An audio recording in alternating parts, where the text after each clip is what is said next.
बे समाव बाहागो लानो हानाय साफ्रोमबो थान्दै बिथांमोनखौ फारि फारि फैनानै बड'फानि मांखरसालियाव मान होनानै बिबार बावनाय हाबाफारिखौ बाहागो लाफैनो थाखाय खावलायबाय।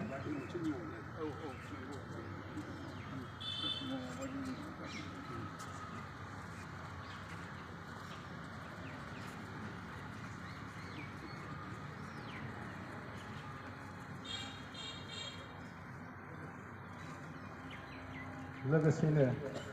बड'फानि मांखरसालियाव बिबार बावजेनगिरि सारखौहाय बड'फानि सान्थौ आरो सानस्रिनि सायाव फंनैसो बिबुंथि लाखिनो थाखाय आं खावलायबाय।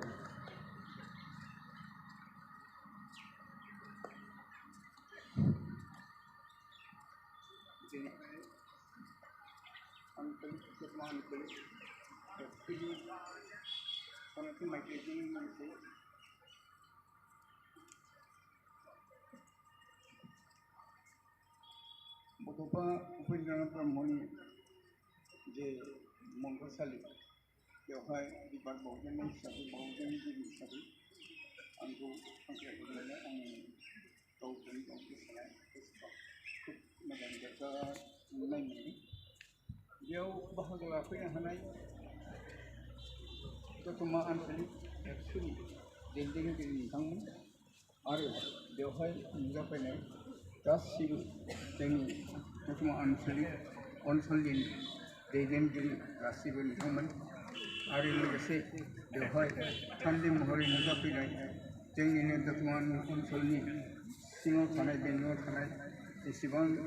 गामिनिफ्राय नुजाफैनो हानाय गावबुराजों लोगोसे दैदेनगिरि बिथांमोन। दा बेवहाय जोङो दिनैहाय जों देरगानांगौ बाथ्रा जिहेतु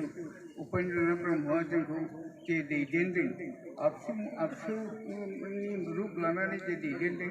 बेनि उद्देश्यआनो जादोंमोन आलादा बड'लेण्ड सोरजिनाय आरो लोगोसे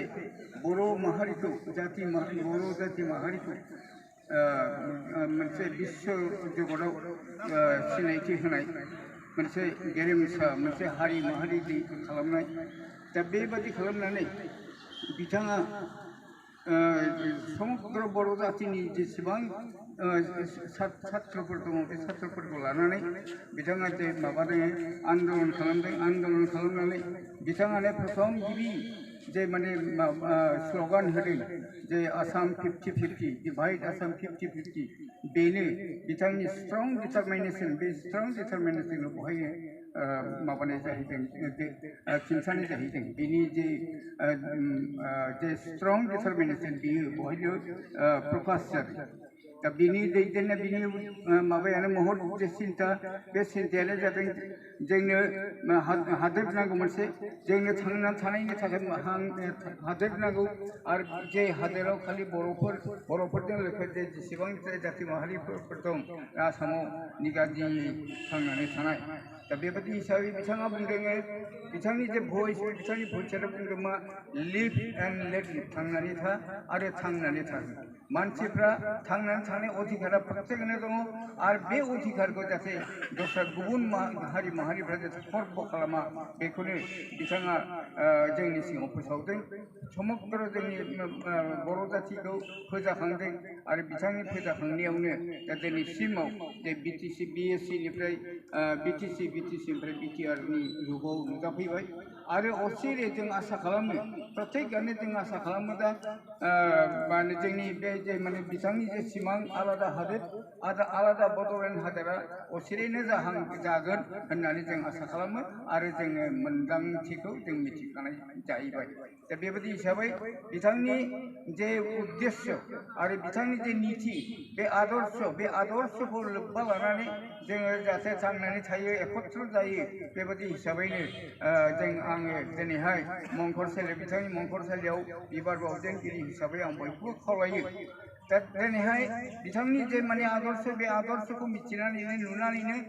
जोंनियाव दिनैहाय बे बिथांखौ नेसनेल लेभेलाव लांनाय जाहैबाय। मानो होनबा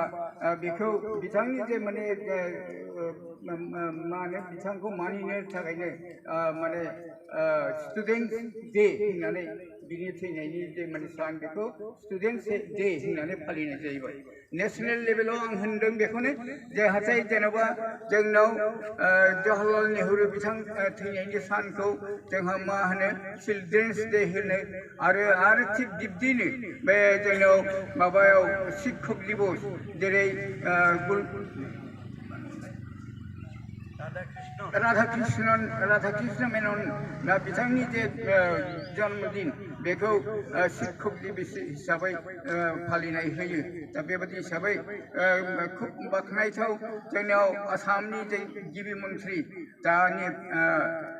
माबाया हिमन्त बिश्व शर्माया डिक्लेयार होलांबाय जे बिथांनि जे जोनोम सान बे जोनोम सानखौ स्टुडेन्टस डे छात्र दिबस होननानै होबाय बेनो मोनसे नेशनेल लेभेलनि मोनसे रोखा सिन दा गतिके बिथांनि आदर्शखौ लानानै जाहाथे जोङो बर'फ्रा एकत्र जायो गावजों गाव हिंसा माने जालाया जदिव राजनितिक पलिसि थायोब्लाबो राजनितिक पलिसिया थेवबो मानसिया मानसिखौ गाज्रि मोननाय गाज्रि साननाय बेफोर जानो नाङा राजनितिकआव अबश्य खोथा दंखायो बेबादि हिसाबै राजनितिक नङाब्लाबो जाया जेनेबा देश सासन खालामनाया खारन अपोजिशन पार्टि नांगौ माने बेबादि हिसाबै थेवबो गावजों गाव बेबादि नेरानिफ्राय एखेबारे माबालायनाया मुं सुलायनाया खुब गाज्रि आं दा बेखौनो बुंनानै आंनि बिबाराव दोननायनि फंनैसो बिबुंथि बे फंनैसो बिबुंथिखौ आं बहायनो फोजोबनाय जाबाय गोजोन्थों।